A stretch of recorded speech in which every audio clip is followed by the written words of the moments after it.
விழுப்புரம் பகுதியில் பெய்த கனமழை காரணமாக சென்னை திருச்சி தேசிய நெடுஞ்சாலையில் வெள்ளம் கரைபுரண்டு ஓடுகிறது. இதன் காரணமாக போக்குவரத்து நெரிசல் என்பது ஏற்பட்டிருக்கிறது. இது பற்றிய கூடுதல் தகவல்களோடு இணைகிறார் செய்தியாளர் ஹரிபிரசாத்.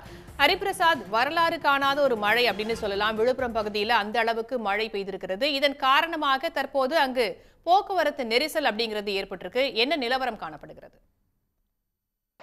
நிச்சயமாக பெஞ்சல் புயலானது விழுப்புரத்தில் ஒரு வரலாறு காணாத மழைப்பொழிவை கொட்டி தீர்த்து தற்போது கடந்து சென்றுள்ளது. இதனால் விழுப்புரம் பகுதியே வெள்ளக்காடாக காட்சியளிப்பதை நம்மால் காண முடிகிறது.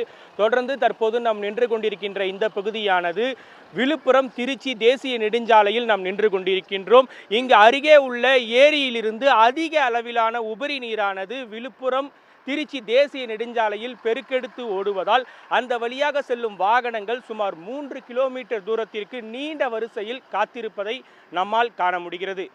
சுமார் 3 கிலோமீட்டர் தூரம் வரை ஏராளமான வாகனங்கள் நீண்ட வரிசையில் காத்திருக்கும் நிலையில் போக்குவரத்து போலீசார் வாகனங்களை சீரான இடைவெளியில் அனுப்பி வருகின்றனர்.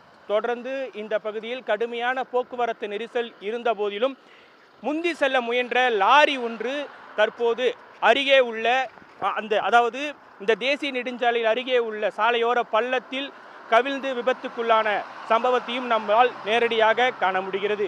தொடர்ந்து போக்குவரத்து போலீசார் இந்த பகுதியில் தொடர்ந்து போக்குவரத்தை சீரமைக்கும் பணியில் ஈடுபட்டு வரும் நிலையிலும் அவர்கள் எச்சரிக்கையை மீறி சாலையை கடக்க முயன்ற இந்த லாரியானது தற்போது சாலையின் பள்ளத்தில் கவிழ்ந்து விபத்துக்குள்ளானதை நம்மால் காண முடிகிறது. தொடர்ந்து போலீசார் இந்த பகுதியில் பாதுகாப்பு பணியில் ஈடுபட்டு வந்து போக்குவரத்தை சீரமைக்கும் பணியிலும் ஈடுபட்டு வருகின்றனர்.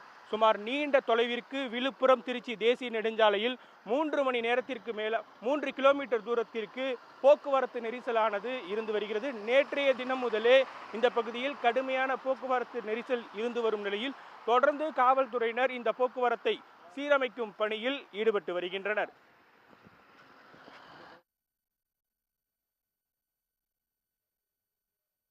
கேட்போம், இந்த பகுதியில் எவ்வளவு நேரமா இந்த ரோட்டை வரீங்க? 1 மணிக்கு வரும், 2 மணிக்கு வரும். எவ்வளவு நேரமா இருக்கு? நிறைய நேரமா இருக்கு. எங்க இருந்து வரீங்க? இங்க விழுப்புரம் அந்த இதுல இருந்து வரும். எவ்வளவு நேரம் ஆகுது இந்த ரோடு கிராஸ் பண்றது? 2-3 மணிக்கு வரும். சுமார் 2 தற்போது நாம் இந்த காட்சிகளை காணலாம். தொடர்ந்து இந்த பகுதியில் ஏராளமான வாகனங்கள் அணிவகுத்து செல்வதை நம்மால் காண முடிகிறது. அதாவது விழுப்புரத்தில் இருந்து இந்த சென்னைக்கு செல்லக்கூடிய இந்த பிரதான சாலையில் சுமார் 2 மணி நேரத்திற்கு மேல 2.5 மணி நேரமா வெயிட் பண்ணி வந்துட்டு இருக்கோம் சார். எவ்வளவு கிலோமீட்டர் 2.5 மணி நேரத்துல கடந்து? இதை வந்து ஒரு 3 கிலோமீட்டர் 2.5 மணி நேரத்துல கடந்து வந்துட்டு இருக்கோம் சார்.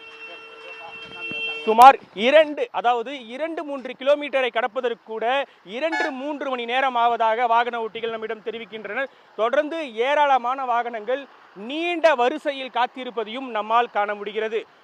விழுப்புரம் நகரப்பகுதியை இணைக்கும் இந்த தேசிய நெடுஞ்சாலை எல்லம் சத்திரம் தேசிய நெடுஞ்சாலையில் ஏராளமான வாகனங்கள் நீண்ட வரிசையில் காத்திருந்து சுமார் 3 மணி நேரம் 4 மணி நேரத்திற்கு மேலாக இந்த 3 கிலோமீட்டர் தொலைவை கடந்து செல்வதாக வாகன ஓட்டிகள் தொடர்ந்து நம்மிடம் தெரிவித்து வருகின்றனர்.